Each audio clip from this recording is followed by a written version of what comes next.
दोस्तों, इस संसार में ईश्वर ने हमें सबसे बुद्धिजीवी प्राणी के रूप में धरती पे भेजा।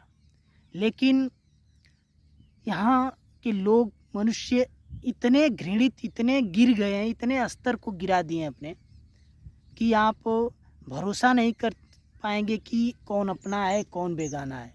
किस पे आप भरोसा करेंगे। दोस्तों, आज मैं एक सच्ची घटना आपको उत्तर प्रदेश के मैनपुर ज़िला की बताने वाला हूँ और उम्मीद करता हूँ कि इससे कहीं ना कहीं आप और हम सीख ज़रूर लेंगे, ताकि ऐसी घटनाएं किसी के साथ न हों। सजग रहिए, सावधान रहिए, ऐसी दुर्घटनाएं आपके साथ भी हो सकती हैं और नहीं भी हो सकती हैं। दोस्तों, यह उत्तर प्रदेश के मैनपुरी ज़िले की किसनी थाना अंतर्गत की यह घटना है, जहां पर एक परिवार, हंसता खेलता परिवार अपना जीवन बिताता है। वहीं पर एक घटना ऐसी घटित हो जाती है कि आपको सोचकर आपके पैरों तले से ज़मीन खिसक जाएगी। दोस्तों, एक 2.5 साल की बच्ची के साथ एक रिश्तेदार ही रेप कर देता है और इस घटना को आप अगर सुनते हैं तो आपका दिल और कलेजा पिघल जाएगा कि कैसे कोई इंसान इतना गिर सकता है, जिससे कि इतनी कुकर्म ऐसी कृत्य को अंजाम देता है। दोस्तों, यह घटना सोमवार के दिन की है, जब उस परिवार में खुशी का माहौल था, अपना परिवार अच्छे से जीवन बिता रहा था। उसी समय यह घटना घटित होती है। एक रिश्तेदार रहते हैं जो कि शाम के समय आ जाते हैं और परिवार में माहौल ठीक ठाक चल रहा होता है। शाम का समय होता है, सभी लोग धीरे धीरे अपने कामों को समेटते हुए अब बाहर से घर की तरफ लौट रहे होते हैं। शाम का समय होता है।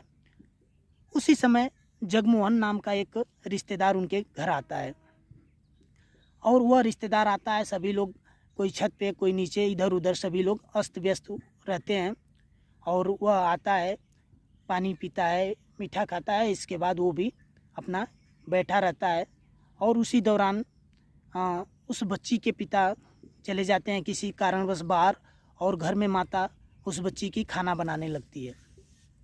इसके बाद कुछ समय बीता, लगभग 7 बजे शाम को वह बच्ची घर में थी और अपने भाई के साथ घर से बाहर आती है करीब करीब 7 बजे। तो यह बरामदे में बैठा रहता है और अकेले जब बच्ची अपने भाई के साथ बाहर आती है तो वह उसे बुला लेता है अपने पास और उसको पास लेके बहलाने फुसलाने और उसको प्यार करने लगता है। इसके बाद उसके भाई की उम्र लगभग 7 वर्ष है, उसको भेज देता है कि तुम जाओ घर में से पानी लेके आओ। जब बच्चा चला जाता है घर में, उसके बाद वह बच्ची को लेकर 2.5 साल की बच्ची को लेकर बाहर के कमरे में जाता है और उसके बाद उस बच्ची के साथ ऐसा कृत्य करने लगता है, हैवानियत करने लगता है कि आप सोच के शर्मसार हो जाएंगे। बच्ची को रूम के अंदर ले जाता है और उसके साथ, उस मासूम के साथ, 2.5 साल की मासूम के साथ रेप करना शुरू कर देता है। बच्ची चिल्लाने लगती है, उसका मुंह गला दबाने लगता है और उसका रेप कर देता है। इसके बाद वह छोड़ के भाग जाता है, कमरे से बाहर भाग जाता है। इसके बाद बच्ची चिल्लाने लगती है, रोने लगती है। तब उसकी माँ घर में खाना बना रही होती है तो वो बाहर आती है और दौड़ के जाती है तो देखती है बच्ची बाहर नहीं दिखती है। तो कमरे में जब जाती है तो वहाँ पे बच्ची की हालत देख के वह बेहोश हो जाती है और बच्ची ब्लड से एकदम लथपथ। तो शोर मचाने की वजह से लोग, जब घर वाले सभी आते हैं, इसके बाद वहाँ देखते हैं बच्ची को आनन फानन में। पिताजी उसके लेके जिला अस्पताल जाते हैं, जहाँ की सफाई में बच्ची को डॉक्टरों ने आईसीयू पर उसको भर्ती कर लिया। बच्ची की हालत अभी नाजुक है और यह घटना उस लड़की के पिता के बड़े भाई के साले का लड़का आता है और वह इस घटना को अंजाम देता है, जिसका नाम जगमोहन बताया जाता है। जगमोहन इस घटना को अंजाम देने के बाद भाग जाता है।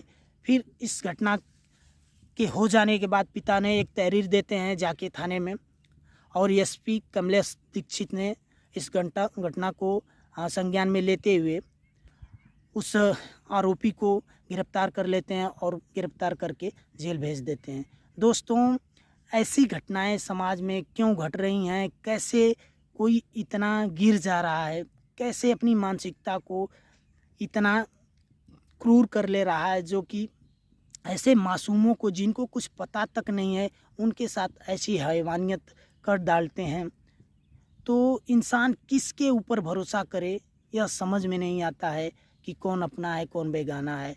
लेकिन दोस्तों, बिना समाज में किसी के भरोसा किए बिना यह समाज चल भी नहीं सकता है, और न ही हम और आप किसी पे भरोसा बिना इस जीवन को चला सकते हैं। हमें और आपको किसी न किसी पे, दोस्त हो, भाई हो, मित्र हो, बहन हो, भाई हो, कुछ भी हो, भरोसा करना ज़रूरी है। लेकिन इसी भरोसे का कोई न कोई दुरुपयोग करके और हमें और आपको, समाज को ऐसा शर्मसार कर देता है कि आपको सोचने पे मजबूर हो जाएंगे। दोस्तों, यह घटना किसी के भावनाओं को आहत करना नहीं है। इस घटना से केवल मात्र एक समाज को सीख देना है। दोस्तों, इसी घटना के साथ मैं होना चाहूँगा अलविदा। फिर किसी सच्ची घटना के साथ मिलेंगे। तब तक के लिए धन्यवाद। जय हिंद।